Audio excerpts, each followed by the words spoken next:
you need permits to access the four-wheel drive tracks now. Yeah. That's good, isn't it? And the cattle are kept out. Yeah. So do you know why it's called Rebecca?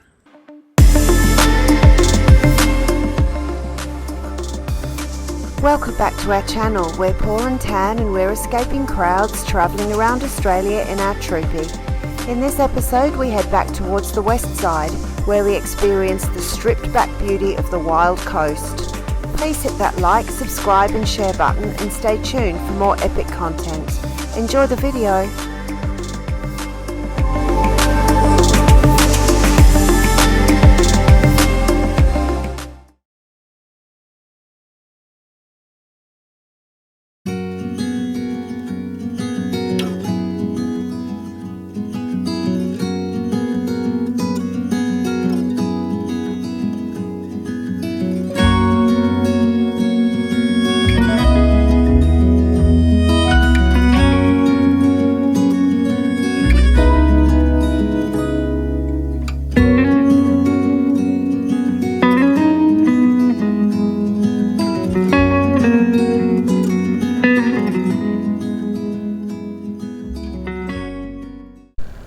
Welcome back.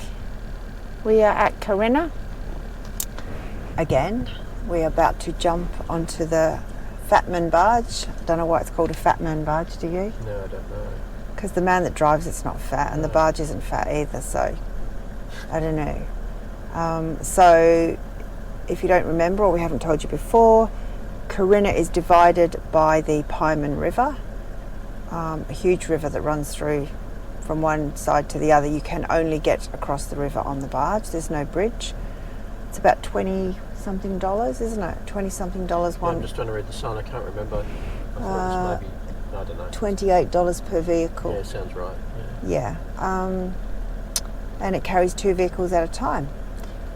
So we are waiting to get on so we can get across to the other side so we can go and drive a road that we haven't done yet, which is from Corinna through to Arthur River, where we're going to camp tonight.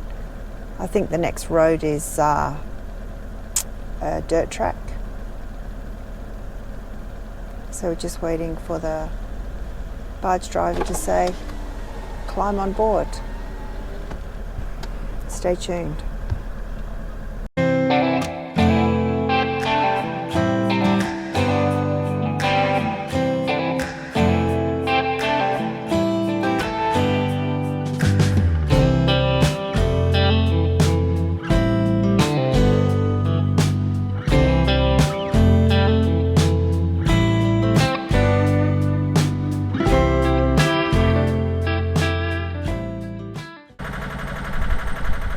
Weighed down with the weight at the back. It's the light weight at the front. I think we're causing the barge to be a little bit unbalanced right now. The front end is rather high and the back end not so much. So this boat, the Arcadia, that you can see there, goes on cruises up the Pyman River.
So we are on the Western Explorer Road, which is now taking us up from Corinna through to Arthur River. It's an interesting road. It's kind of, what do you call that, like white base, what's it called?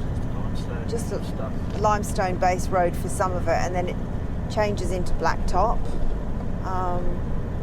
Guy behind us is getting absolutely showered every time we hit the base, he gets showered.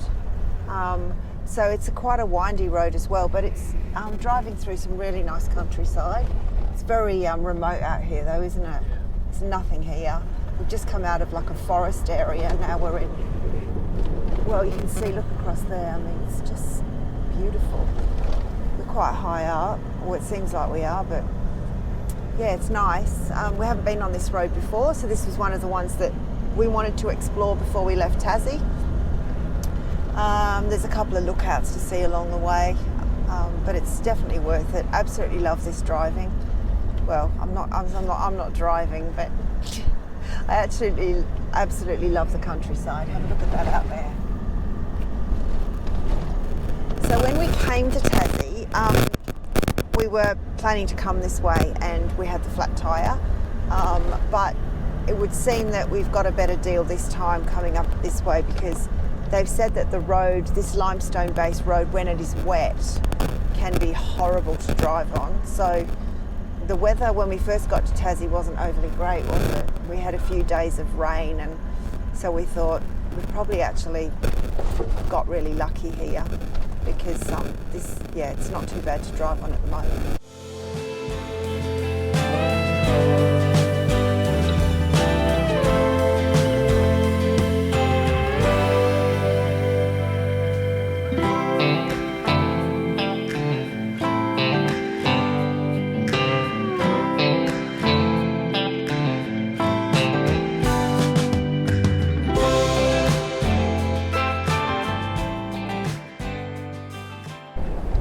Great drone footage. If you could follow me.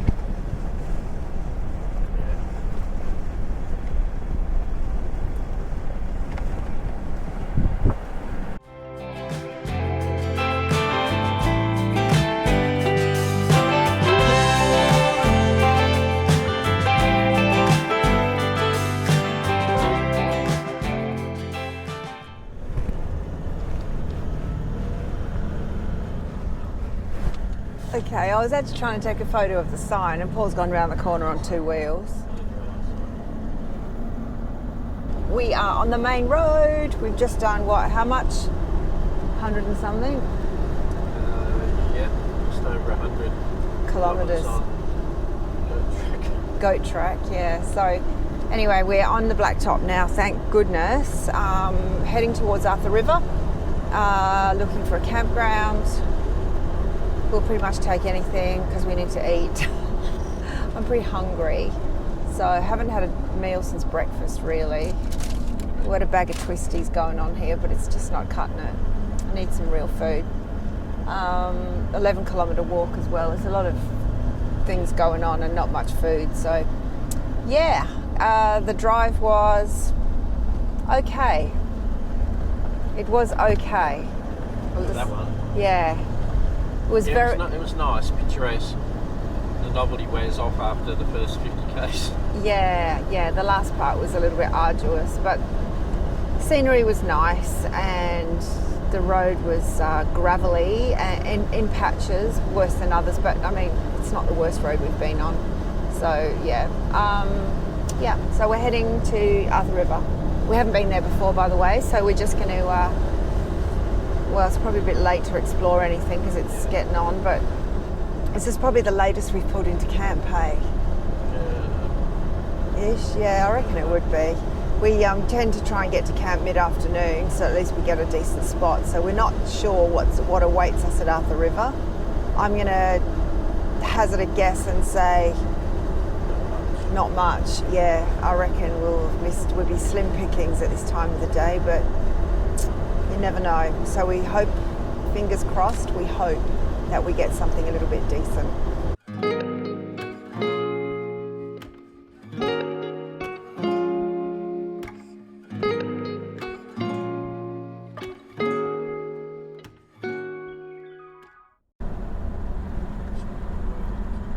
arrived in Arthur River.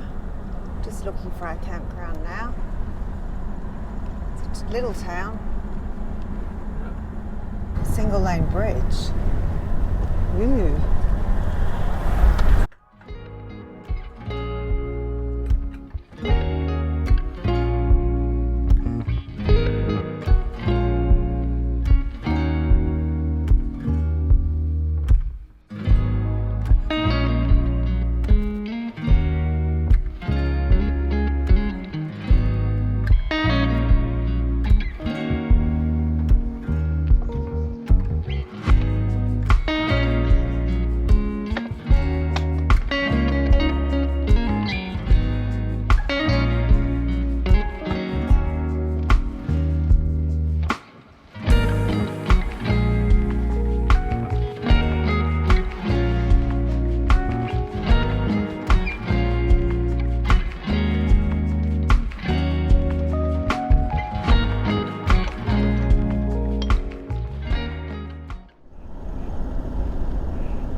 Morning.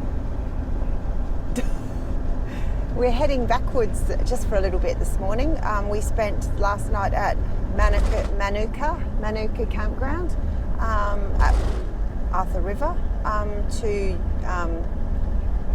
wildlife. There's some wildlife. I don't know if you can see them. We were just talking about how much wildlife must be out here. Yeah, we spent the night there. It was $15 a night. Oh, there's a fair bit of wildlife around this morning. And we kind of raced through to there at the end of the day yesterday because we thought we wouldn't get a camp spot. As it turns out, there were plenty. So we spent the night. It was quite nice, wasn't it? It was peaceful. Really good site there, tucked away. Yeah. So when you go into that campground, there's a big open space, big open flat space. They're all numbered, but obviously you don't know which number you're going to have when you get there. So I guess when you get there, you have to drive around, pick a number of site that you want to stay on. Some of them would be pretty tricky to level up. And then just down the road is the ranger station, if you like, the Parks and Wildlife station, and you can go there during office hours. You can go in and actually book your site. And if it's out of office hours, they've got like a little room that you can go into attached to the station, and you can put your money in the envelope and pop it in. So it's $15 a night, which is pretty reasonable. It's got flushing toilets, which is always a bonus. And it was, yeah, so there's the big area, and then if you drive around, there's some other little tracks around through the campground where you can pick isolated sites here and there. So that's what we did, and yeah, it was pretty nice, pretty quiet. Was tired though. Was really tired last night. Were you? Big drive. Yeah, a lot. The road yesterday afternoon was pretty taxing. Yeah, I mean that was driving through the track on the south end of the through to Arthur River. Yeah. So the last part of that, we kind of just wanted to get to our destination. So we missed a couple of stops that I had on the map that we were going to have a look at. After we've done that, we're going to keep trekking north towards, help me here. Stanley. Yeah, towards Stanley area.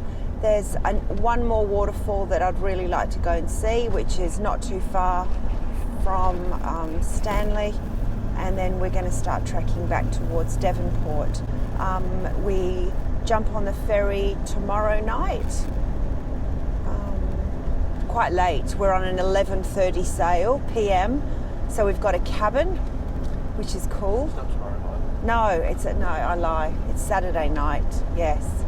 2 days. Ah, geez, don't even ask me what the day or the date is at the moment. Okay, so Saturday night. So tomorrow night, tonight and tomorrow night we'll have to find somewhere to camp. Yep, and then Saturday night we're on the sail.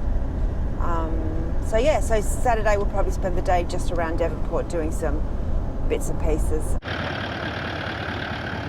We've just pulled up at this little point on the road into Temma. It's the Rebecca Stockman's hut. So there's a new hut, and then you've got the old hut here, which is really cool. So Paul's just moving the car a little bit closer to the old hut so I can try and get a photo of it.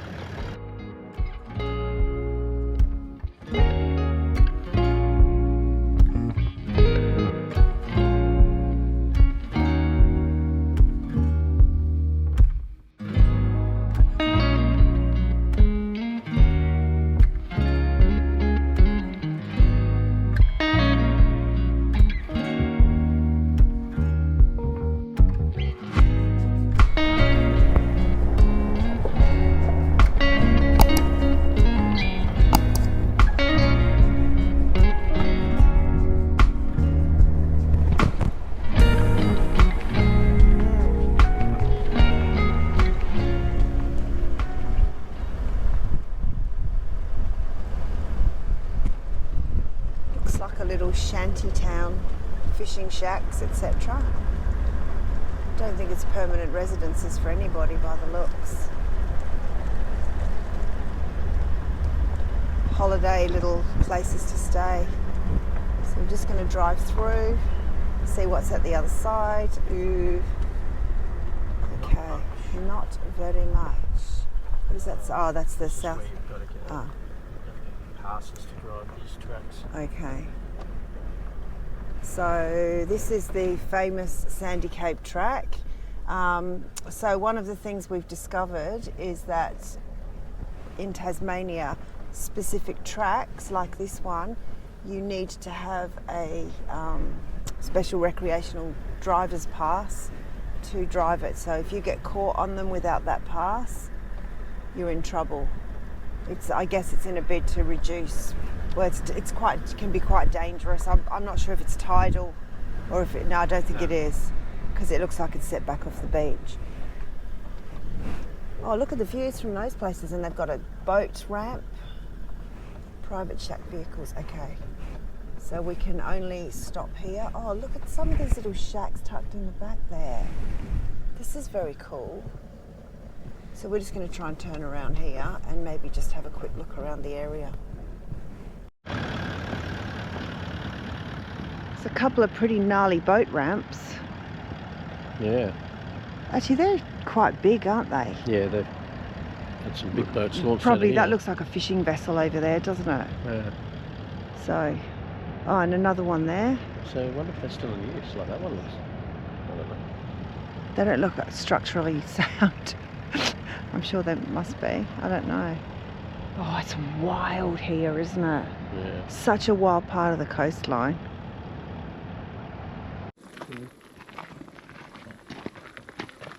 Taking a stroll down to Rebecca Lagoon. Not sure what's here. You can hear the water.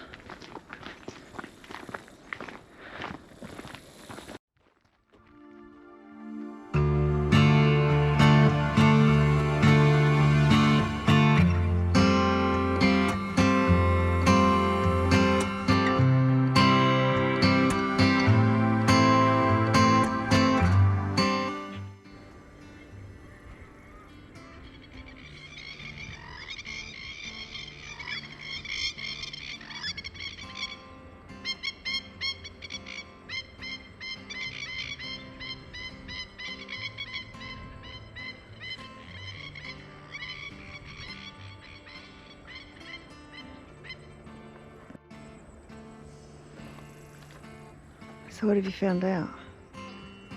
Well, the area around the lagoon here, so this guy, Yeah. is slowly getting destroyed, I suppose, by recreational four-wheel drivers and cattle, stray cattle, cattle grazing and all that sort of thing around the lagoon. So they built this fence, this green thing all the way around here.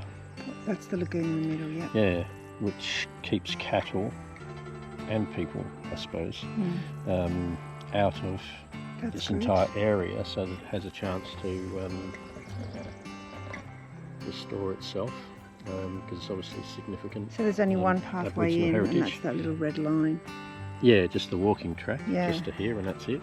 Yeah. You need permits to access the four-wheel drive tracks now. Yeah. And the good, cattle isn't and the cattle are kept out. Yeah. because So do you of know its- why it's called Rebecca? Oh, now you're asking. Just says Rebecca. It's a very No. okay. It's an interesting name, isn't it? Doesn't actually say why it's called No, Rebecca. it doesn't. It's Anyway. beautiful out here, and you Yeah. can see that.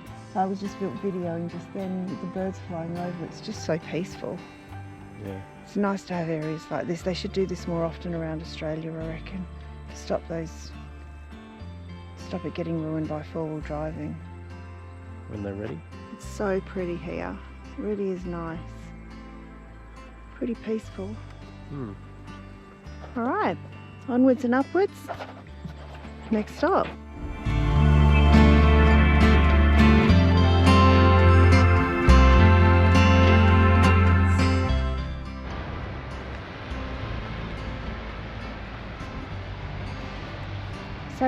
Couta Rocks, which is just a little bit further north of Temma. Another place where there's lots of shacks. Yeah, it's wild. There's obviously fishing and boating here because there's a massive boat out there. Looks like it's just been launched, or it's in here doing something. It's actually moored, so it's anchored. But there's this old abandoned boat ramp thing here. I'm just going to go out and have a look at it. It looks like it'll be really cool to take some photos. So I'll see if I can get some shots of it. Down in, this looks like when it's tidal, the water would come right in here. So it smells a bit seaweedy. There's a beach along here called Stinking Beach. And it does stink. So, we might be able to do some fossicking here. It's like, what is that? Gosh. Looks like it's got a life of its own. Did you say Lobster Rocks was down here? Lobster Rocks, yeah. Well, here's part of a lobster. Oh, okay. I'm sure there's more than one. No? That was him there. Named after this guy. I'm just going to go and have a bit of a look up here because this looks really cool.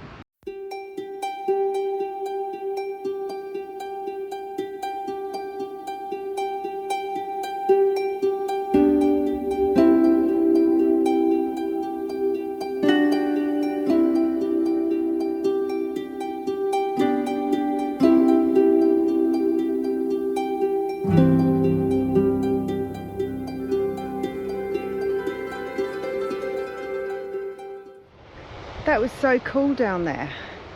So the old jetty, which is obviously off limits for going inside, but makes great subject for photography. So got a few snaps. Paul's just checking out the lay of the land so we can get out. It's all pretty easy, isn't it? Yeah, this was a nice little find. Just nice for a stroll around the beach and the rocks.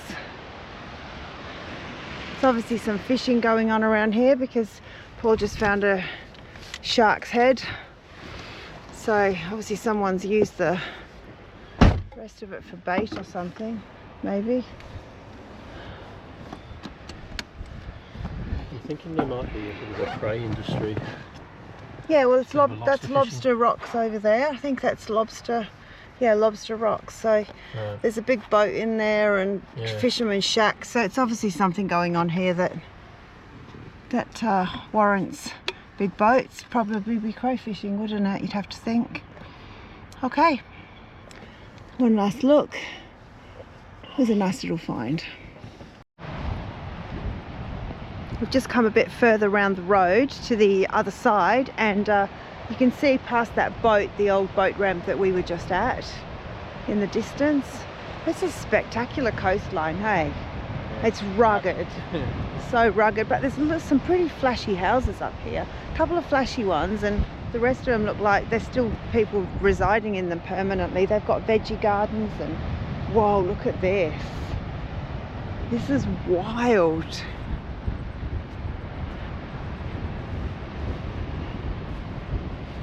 Oh, it's a little lagoon. How gorgeous.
Just driven down the road about another, I don't know, 5 k's, and this is called Nelson Bay. Yeah. Nelson Bay, another wild and rugged part of the coastline, but neat little beach area, and again loads of little shacks. So yeah, people living here. There's actually, funnily enough, we're driving along and they're all in good nick, these shacks at this place. And then there's a brick house. Like, I don't know if you can see it, it's about there. There's a brick house. Now, we have hardly seen any brick houses, I reckon, in the whole of Tasmania. They're all kind of weatherboard kind of hardy plank kind of construction. So yeah, I mean, a brick house would be amazing. Rural, you mean? Not... Yeah, like yeah, in the main cities, there's, you know, obviously lots of brick and stone, but yeah. Well, this looks like a good one. Oh no, it's broken. Laura's looking for shells. It's just wild here.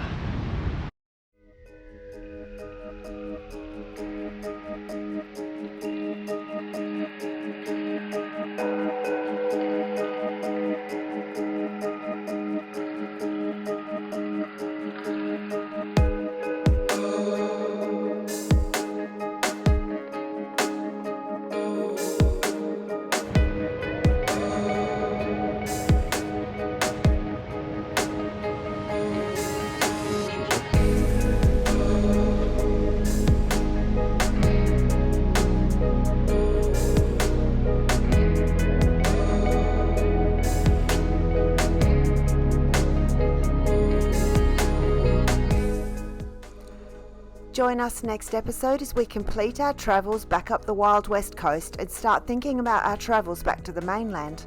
Thanks again for watching, and your support through hitting that like and subscribe button is very much appreciated. If you're keen to watch some of our other trip episodes, here are some links. Thank you, and see you again next episode. Cheers!